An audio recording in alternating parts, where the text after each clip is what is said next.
کائنات کی افضلیت علی سائر الانبیاء بجز سرکار دو جہاں ہمارا عقیدہ ہے۔ علماء متقدمین، ہمارے علماء متقدمین کا عقیدہ یہ تھا کہ انبیاء اولو العزم سے مولا کائنات افضل نہیں ہے، صاحبان شریعت انبیاء سے مولا افضل نہیں ہے، لیکن علماء متقدمین کے بعد متاخرین کا زیادہ تر کا عقیدہ اس وقت یہی ہے۔ مجھے نہیں مل رہا کوئی جس کا آج یہ عقیدہ نہ ہو کہ مولا تمام انبیاء سے افضل ہے۔ یہ آپ کیسے طے کر رہے ہیں کہ اگر ہم نے کہا مولا تمام انبیاء سے افضل ہیں؟ بات بہت روشن ہے، نبی مکرم کے استثناء کی بات ہو رہی ہے، نبی کے استثناء کے ساتھ بات ہو رہی ہے، نبی سے کوئی افضل نہیں ہے جی۔ نبی کے علاوہ تمام انبیاء سے مولا کائنات افضل ہیں، اس میں کہاں توہین ہو رہی ہے انبیاء کی؟ حضرت عیسیٰ حضرت امام مہدی کے پیچھے نماز پڑھیں گے، اس میں حضرت عیسیٰ کی توہین کہاں ہے؟ حضرت امیر المومنین کا انبیاء سے افضل ہونا یہ ہمارا عقیدہ ہے، اور اس پر ہمارے پاس دلائل وافر ہیں۔ گفتگو کرو، ہاتھو برہانکم ان کنتم صادقین، اگر سچے ہو تو دلیل لے کر آؤ۔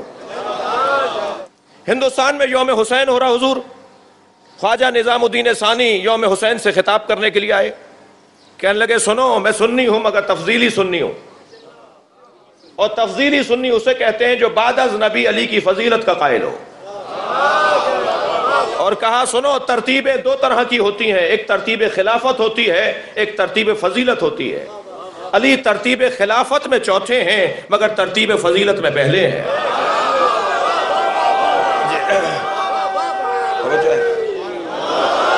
مجمع میں سے ایک صاحب کھڑے ہو گئے، کہنے لگے خواجہ صاحب بات سمجھ میں نہیں آ رہی، جو ترتیب فضیلت میں پہلا ہو اسے ترتیب خلافت میں بھی پہلا ہونا چاہیے۔ تو الجھ کے کہنے لگے تمہیں یہ بات سمجھ میں نہیں آ رہی، یہ تو سمجھ میں آتی ہے کہ 1,999 پیغمبروں کے بعد آنے والا پہلا ہے۔ بہت مسلم۔ دیکھیے دو آیتیں ایسی ہیں، آپ جب حج کرنے کے لیے جائیں، آپ جب عمرہ کرنے کے لیے جائیں تو ہمارے برادران اسلامی آل سعود کی طرف سے جو قرآن چھپتا ہے اور تقسیم ہوتا ہے، وہ جو مختصر تفسیر والا قرآن ہے، اگر وہ آپ کو گفٹ میں ہدیے میں مل رہا ہو تو لیتے آئیے گا۔ دو آیتیں ایسی ہیں جس میں عالم اسلام کو میں کوئی اختلافی بحث ہی نہیں ہے، ایک آیت تطہیر، ایک آیت مباہلہ۔ آپ آیت تطہیر کے حاشیے کو بھی جا کے دیکھیے اور آیت مباہلہ کے حاشیے کو بھی جا کے دیکھیے، دونوں کے اندر پنجتن کا نام لکھا ہوا ہے کہ اس سے مراد پنجتن ہے، اس سے مراد پنجتن ہے، یہی پنجتن جنہیں پنجتن کہا جاتا ہے۔ سرکار دو جہاں نے ساری زندگی دو ہی چیزیں تو پہنچائی ہیں۔ مجھے معاف کیجئے گا، میں آج اپنے وقت کو تھوڑا سا زیادہ آپ سے مطالبہ کروں گا۔ سرکار نے، توجہ ہے نا حضرات کی، سرکار نے ساری زندگی دو ہی چیزیں پہنچائی ہیں۔ نبی کی تبلیغات کا خلاصہ کیجئے، سرکار نے ساری زندگی دو اہم ترین پیغام پہنچائے، ایک عقیدہ توحید، ایک ولایت علی کا عقیدہ۔ یا اللہ کی معرفت کروائی ہے یا نظام ولایت عطا کیا ہے۔ غدیر کے اندر آپ دیکھیے کس اہتمام کے ساتھ اللہ نے اعلان کروایا ہے، ایسا لگ رہا ہے جیسے کچھ بھی نہیں ہوگا اگر علی نہیں ہوگا تو۔